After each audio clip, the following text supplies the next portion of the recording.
ജിസ ജോസിൻ്റെ മുക്തിവാഹിനി എന്ന നോവലിൽ നിന്ന് ഒരു ഭാഗം. അവൻ്റെ ആഴമുള്ള നീലക്കണ്ണുകളിൽ വിഷാദം തിരയിളകി. അവനെക്കുറിച്ച് സംസാരിക്കുകയാണ്. ഞാനത് കേൾക്കാൻ കുതുകിയായി. അന്നവൻ പറഞ്ഞതൊക്കെ അടുക്കി പെറുക്കിയെടുക്കുമെന്നും ഇങ്ങനെയൊരു പുസ്തകത്തിൽ എഴുതി വയ്ക്കുമെന്നും ഞാൻ സങ്കല്പിച്ചിരുന്നില്ല.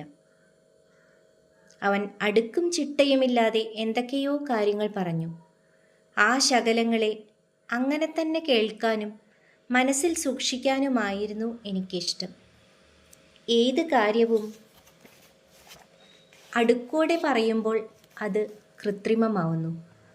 അതിൽ ബോധപൂർവമായ ഇടപെടലുകളും എഡിറ്റിങ്ങുകളും നടക്കുന്നു.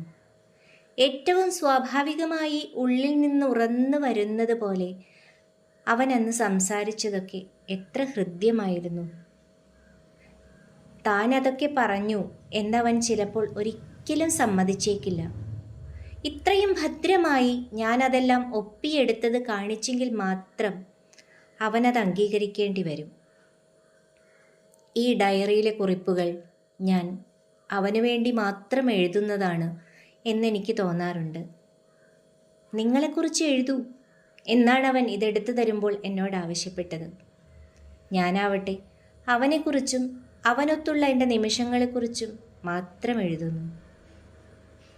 ഒരിക്കൽ ഇതൊക്കെ ഞങ്ങൾ ഒന്നിച്ചിരുന്ന് വായിച്ചേക്കാം. ഒരു ഒപ്പുകടലാസ് പോലെ ഞാൻ അവനെ പകർത്തിയെടുത്തത് കണ്ട് അവനന്ന് വിസ്മയിക്കണം. സ്വകാര്യമായ കത്തുകളോ കുറിപ്പുകളോ ഒന്നും ഭാവിയിലേക്ക് സൂക്ഷിക്കാത്ത ഞാൻ ഈ ഡയറി മാത്രം നശിപ്പിക്കുകയില്ല. വരാനിരിക്കുന്ന ഒരു ദിവസം, അന്ന് ആദി തിരിച്ചെത്തുമെന്നും ഞാൻ ഈ ഡയറി കുറിപ്പുകൾ അവന് നീട്ടുമെന്നും എനിക്ക് ഇപ്പോഴും പ്രതീക്ഷയുണ്ട്. അവൻ വരുന്ന ദിവസം ഞാനില്ലെങ്കിൽ പോലും ഇതൊക്കെ അവൻ്റെ കയ്യിലെത്തണം. ഏറ്റവും ഭദ്രമായൊരിടത്ത് ഞാനിത് സൂക്ഷിച്ചു വയ്ക്കും. കൈകൾ മാറിയും കാലങ്ങൾ കടന്നും ഇത് അവൻ്റെ കൈകളിൽ എത്തുക തന്നെ ചെയ്യും. എത്രത്തോളം വിലപിടിച്ചതായിരുന്നു എൻ്റെ പ്രണയമെന്ന്, എത്രത്തോളം അവനാൽ നിറയാൻ കൊതിച്ചവളായിരുന്നു ഞാനെന്ന് അന്നവൻ തിരിച്ചറിയട്ടെ.